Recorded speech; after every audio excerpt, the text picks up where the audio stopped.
I think this one is a classic of losing lanes. Okay. I do see Fizz jungle and Alistar top, so this is going to be very So interesting. this game from the start, I think it's like really hard for me to play because I can't really gank Alistar or LeBlanc.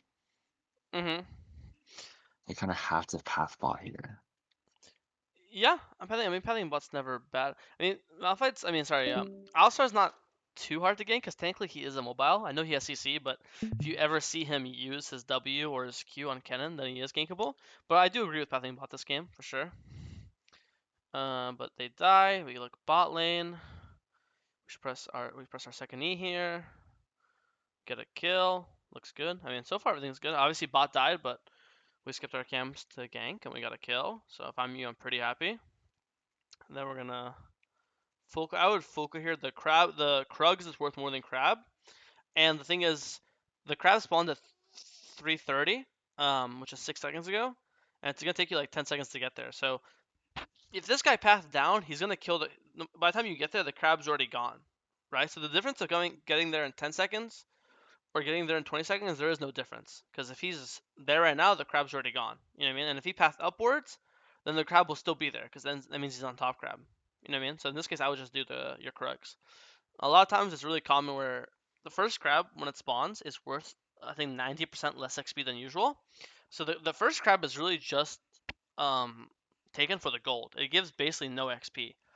But in this case, because you already got a kill, you shouldn't need the extra gold. You should be happy with just doing Krugs and basing and going to like Romp or something, you know? So in this case, I would not skip my Krugs to get the crab. Because if it, so, but if we're able to get both, it's fine. Another thing is I'd rather do like Krugs and then Crab than Crab and Krugs because it makes it so your Raptors and your Krugs spawn closer to each other, right? But when you kill Raptors, then I'll go all the way to Scuttle and then go to Krugs. Now your Krugs and Raptors are gonna spawn like a full minute apart, which is quite a bit. But either way, so far it's a good early game. We got a full clear off. We got an early kill. We got a Crab. And here we looks like you wanna solo Dragon. And it looks like it was warded, so it's going to be hard to do. This is just the risk of when you go for early dragons, is if it's warded and you can't do it. That's why in this case, there's no really. I get the idea. The reason why you're skipping Raptors is you want to be on this dragon as fast as possible because you know that Fizz is clearing up. So right now you're thinking Fizz is probably here. So if you can pull it instantly, then he won't know. This is just the risk that comes with it. I think the second you see the ward, instead of clearing it, you should just immediately start walking out. Because right now you could still walk out and not have to flash, right? And there's not really a point to kill the ward because kill the ward or don't kill the ward, they're gonna come and check that, make sure you're not on the dragon. So I think the second you see this ward, you should just immediately leave, and you can still run to your Raptors from here, and you can keep your flash. Because you see like these 3 seconds during the ward, one, two, three, and then you walk, and then you keep hitting it. If you just walked out the second you saw the ward, you'd be here right now, right? You'd be completely out. Run to your Raptors. You're gonna do Raptors to Krugs and be completely fine. But when you keep hitting it, obviously they're gonna see you in the pit. They're gonna see you hit it, and they're gonna come and stop you. So I think you could have probably kept you not probably you could have 100% kept your flash if you thing. And also the faster you reset it, they're also not gonna be able to take it over because if you instantly get off it, the dragon's gonna heal to full HP, right? And then they're gonna be like more hesitant to pull it because instead of it being a half HP free dragon, it would be a full HP, and then obviously takes them longer to do it, and blah blah blah. You know. So I think in this case you kind of leashed it for that enemy team, and you burnt your flash. So it's kind of like a double whammy for it's unnecessary. But let's show game is still fine. It's not like you lost the game or anything. Full clear for our 6. Top gets solo killed. Clear down. Top's ungankable because he's full HP. Looks like you're playing for grubs. But here, if you play this grub fight, you have to play it really fast because if you look here on the minimap, it looks like Malphite is running up. So soon, eventually, you're going to have a number disadvantage. You're going to have all 4 enemies, top, jungle, mid, support, and only 3 allies, top, jungle, mid. So soon enough, it's going to be 4v3, which is unwinnable because number advantage is OP, and you'll have to leave. So if you're going to fight this, you have to fight this ASAP before Malphite gets here. But if you kind of like dance around like you're doing right now, then it's going to go poorly. But I do think at the very start, it's already going to be rough to do. Obviously, you just saw your top laner got solo killed, so you know you have a losing top lane. Let me pause here when you press tab. Here, if you look, you have a 0-1 top. You have a 0-1 mid. So grub fight's probably not gonna go your way. Even though you have a 0-1 AD carry, if you look at the thing, it's not that bad. He has 58 CS, he has 45. A kill is worth approximately 15 CS. That's just how the gold value is. I think the exact thing is like 13-ish. So in this case, you're even though he's 0-1 to 1-1, your AD carry is actually like even. They're same level, and the CS makes up for the death. So I think your AD carry, your bot lane is actually completely fine. 0-0, 0-0, and then this obviously makes up for it. Your top and mid are the only two lanes that are hard losing. So I think it's completely fine to give the scrub. Like when you see that you press tab, you notice that he has mid prio. You notice that your top mid losing. I think it's completely fine to just say, okay, let me give this. It's fine, and let me try to trade. Let me try to get the bot crab. Let me try to check if his blue or his gromp is up. It should be up because remember you cleared down and he cleared up. So that means what does that mean? That means your blue spawns when his blue spawns, and your gromp spawns when his gromp spawns, and your will start with his spawn, right? Same with raptors, red to red, crux to crux. So in this case, if you see you have your blue's up, which you know because you just killed it, and that means his blue's probably up. Especially when you see him, you literally see he doesn't have a blue on him. So in this case, his bot side's camps are 100% up. So instead of fighting here and just probably suiciding, because again the 3v3 is going to be losing because top 0-1, mid 0-1, you can just say, okay, I give this whatever, fuck it, and let me just go and try to take as many bot camps as possible, and I'm gonna get a CS lead, get an XP lead, and then eventually I'll be able to use that advantage to force a favorable fight. But I just don't think this is the fight you can take. I think again your mid has no prio. Both your soul laners are losing. You can see on vision their support is roaming up. Um, I think yes, do have two losing lanes, but that doesn't mean you could still stop the bleeding or slow it down. This is just hemorrhaging. It's not like there's no counterplay. We could just decide to not fight here and go and do a trade play. And if you think that you're too scared to walk into his bot jungle, then you could still just do your respawning camps. Raptor spawning, red spawning, Krugs are spawning, Scuttle's up, right? Does that make sense? Yeah. Yeah. So there is counterplay. It might not look very pleasant, but there is something you can do. But the problem is, like, when you die, normally you get notification, fizz has slain grubs. Instead of jumping over the wall for Krugs, you could just instantly hop this blast plant, go over the wall, and just take his blue, take Scuttle immediately, knowing that if he's here, he obviously can't defend his bot camp. He's across the map, right?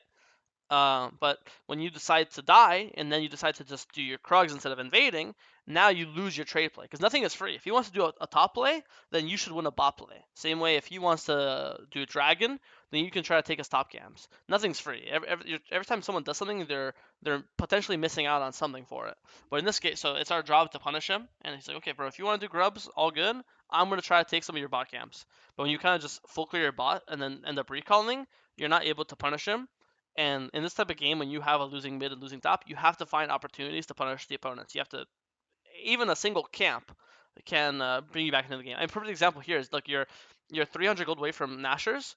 Boom, this is 300 gold right here. Scuttle, Blue, Gromp, boom, there's your 300 gold. You would have got if you got those three camps. You're based on Nashers right now, and now maybe we're in business. Now with Nashers, even though our top laner is 0-1, maybe Nashers is a big enough item to be able to impact that lane. Either get Kennen back in the game, or kill Alistar if he's playing too aggressively, etc., etc. But when you're keeping yourself weak, it's going to be harder for you to help out your teammates. So I think now we finally base. We have Nashers. We open back at the bot. And now with Nashers, if you want to fight with your bot 3v3, I think it's completely playable. If I pause here on your tab press, let's look at the items in XP. Oh, so okay, look at this. You have Nashers. This fizz in a second shows with. Look, he has boots and sheen. This guy is worthless. This item is way stronger than whatever the fuck this is. And let's look at the AD carry items. We have pickaxe to pickaxe. That's same value. Dirk is 1k. Warhammer is 1050. So that's same value. So Warhammer to Dirk same. Pickaxe to pickaxe same.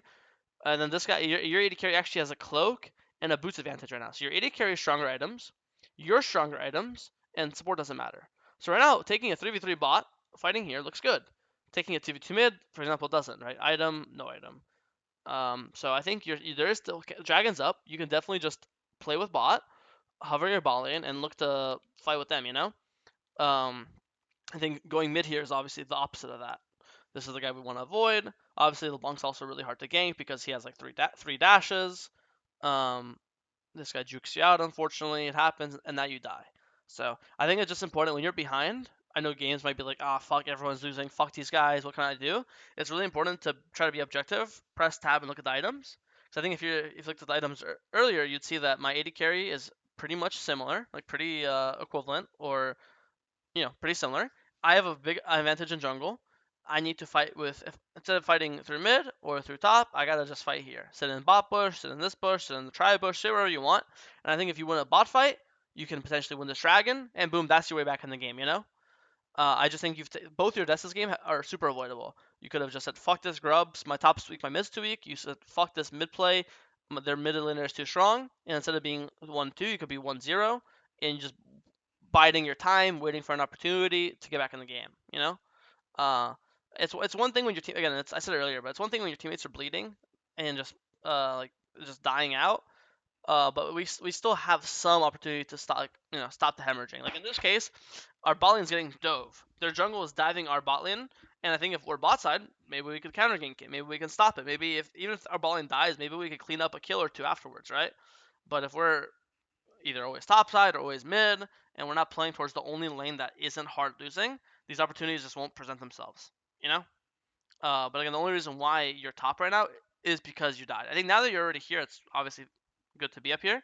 But it's all just from our death. And I think here, same thing. You see Fizz die bot. Maybe you didn't notice, but Fizz did die bot here. So same thing. Fizz dove bot. You know what we should do? We should go check his top camps because we just saw him do dragon the last minute, and then he does bot dive. That means we know he's been bot side for like last like what minute and a half, maybe 2 minutes. That means guarantee his top camps are up because camps respawn every 2 minutes and 15 seconds. So instead of going to our wolves or grump, I would go and check his Krugs. I would go check his red buff. His top laner is dead, so no one can. His top laner can't stop me. The only person that can come is Fizz. We know Fizz is no ult because he literally used it on us mid, so we have ult advantage. So not only do we have item advantage, because as we press tab earlier and you saw that, you also have ult advantage. So if you invade his Krugs here or invade his red buff, you 100% win 1v1. You could take his camps, and boom, that now you're getting back in the game, and now you're able to like start accumulating your own lead and your own way back in the game. Does this all make sense? Yeah. So even in this games where it's like it feels like man, I threw losing lanes, fuck these guys. There's usually almost something we can always do to either get our own individual lead, and there's gonna be games you play where like even with your own individual lead, it's not big enough to bridge the gap, and you'll still lose. But I'll tell you what, it definitely gives you the best chances to to you know to make up the difference. Because I always say it's fine if you have a 0-5 mid. Now your job is just to become a 10-0 jungle. And if you're a 10-0 jungle with a 0-10 mid, then it's technically balanced. It's technically an even trade. Uh, so, but I think again, now you're 2-2. But I think both your deaths were super preventable. You could be 2-0, and again, there's a bot fight happening. I don't think it's your fault for not being there, but there's almost always going to be opportunities that present themselves. We just need to be looking at the map a lot and ready to react. Again, if you have any questions, always speak up. I'm just reacting to everything I see on the map. Yeah. Does this feel like in the last 5 minutes I've seen you gank mid once, I've seen you gank top twice, but I haven't seen anything bot lane. And it's not even about like quote unquote forcing a gank because it is hard to gank Tristana. You could just jump away. But again, even just hovering, being in the area while they're fighting, and if a fight breaks out while you're nearby and you could show up to the fight, that's usually all it takes. It doesn't have to be like a. I mean, technically the same thing happened here. It's not like this was really like a or like in the previous fight. It was like the previous fight was even a gank. It was more like you just happened to be doing your Gromp, and as you're doing Gromp, you saw Kennen fight Alistar, so then you just happen to show up. It's not like we're planning out this gank and it's super in detail and you're fucking flanking around to get an angle on him. Sometimes all it takes is just doing our camps nearby. They happen to fight, and we come to the fight. But I do think now it's like again, two of our deaths now have been on grubs and here, and I look at top. I have a 0-3 top laner, a 1-4 mid laner. Mid and top are the last two lanes I ever want to go to. And you just So kind of keep playing towards these lanes. so if my like Gromp is spawning and then I just finished like let's say clearing Krugs and then right now I'm in like a bot's tri-bush and then Mm-hmm. my Gromp is about to respawn in like maybe 20 seconds. Mm-hmm. How would like I guess consider it always depends. It's sometimes like I'm not saying skip your camp entirely and hope of a fight happens. That's not very realistic or practical. But sometimes maybe instead of instantly basing, you'll just like a lot of times, for example, it's very common as a jungler where, let's say I'm here, like I'll twist it to a more realistic situation. Let's say I just finished, I'm full cleaning up. I did red, Krugs, Raptors, Wolves, Grump, and now I just did my Grump and I want to recall and go back to my Krugs. Instead of recalling here, sometimes I'll just walk like over here and start my recall here, and I'm still recalling. But now, in case of like my top laner gets ganked here, or in case a fight breaks out, instead of being having to run from Gromp to here, I'd run from here to here. So I'm not saying skip your Krugs and just stay top for the next 30 seconds and hope to God something happens. I'm just saying instead of like maybe recalling on red buff, I would walk to this bush and recall here. So while I'm recalling, if a fight breaks out, I'm super fast to connect.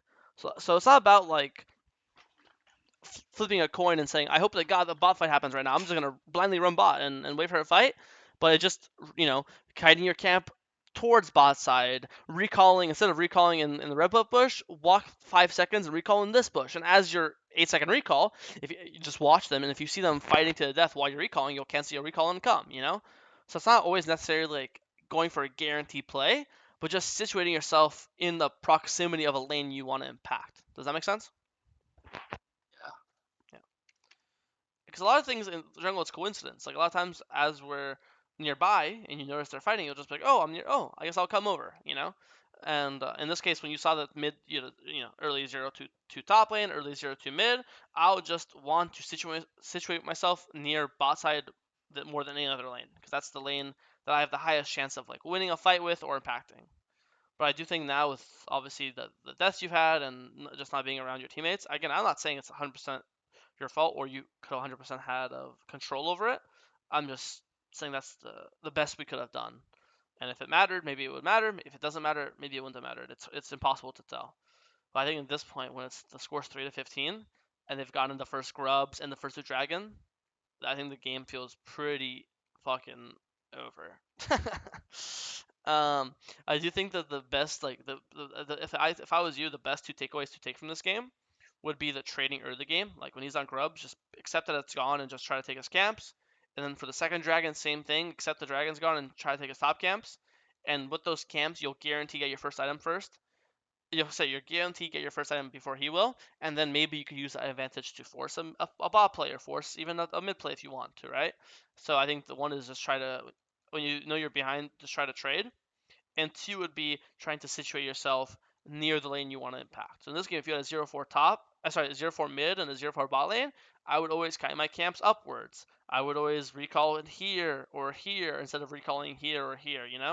I'd say those are like the two biggest takeaways. It's trading faster and identifying when to trade, and just you know looking for any excuse to path towards the lane you want to play for. But I think at this point, I'm surprised the game even went out for another 7 minutes because they are so ahead. This game looks completely doomed. I guess you snuck Otacon. This is insane. Like in a good way. I can't believe the opponents let you have this. And it was worth a bounty too, right? Yeah, it was. So this is going for stuff like this is really good. Creative. Try to look for number advantages. 2v1 someone. 3v1 someone. Sneak objectives or towers is always good. Good example. No, you see, perfect example. Just 3v1. Try to get as many kills or shutdowns as possible.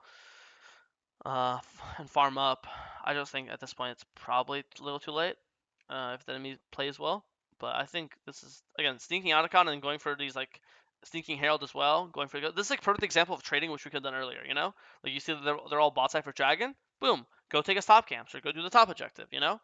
Earlier they were all on Dragon again for the other Dragon. Boom, go solo Otacon. Like this is like perfect example of trading. But we could be doing this starting the 7 minute mark. This isn't only a mid game exclusive idea.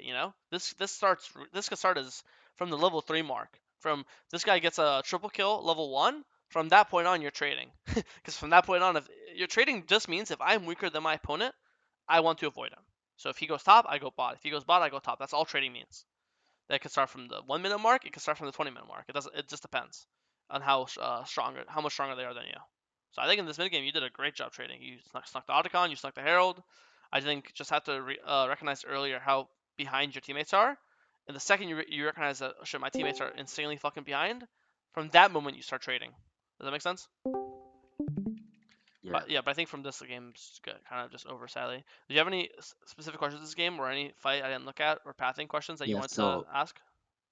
at the Void Roast, Okay, like, let's see. um, Yeah, right here. I think I think my problem is that like I think maybe a few days before I would have just immediately went for his bot camps after seeing him Yeah, on right more here. groups. Boom. But the thing is like so right here I checked the grubs because like my Raptors timing was up. Like Mm. is this a good play or should I just immediately head bot? Um, I let's see. Do we know for sure the scuttle? Because you know scuttle spawned because your raptors don't matter because you know scuttle's up because Annie sees it, right? So even though the raptors are down, you could still trade even if he's not on grubs. You could just get the scuttle for free, and then after the scuttle, Uh-huh. then if you get a notification, then you can walk in to get confidence, and if you don't, then you could go from to raptors, and then same thing. Then if you get a notification, then you just go raptors to his bot camps again. You know. So I think So if there was no scuttle, let's say scuttle wasn't up bot side, then I think checking's fine. But since Scuttle's up, or honestly, checking's fine either way. If you just want to make sure he's on it, the second you see this, now you could just immediately go to bot side because now you know, okay, he's here. And again, we should have already realized or decided earlier that there's no way the 3v3 is winning because your mid and top are so much weaker than their mid and top. so like right now like I think maybe a few days back I would like the moment I see him just go bot and then the problem I would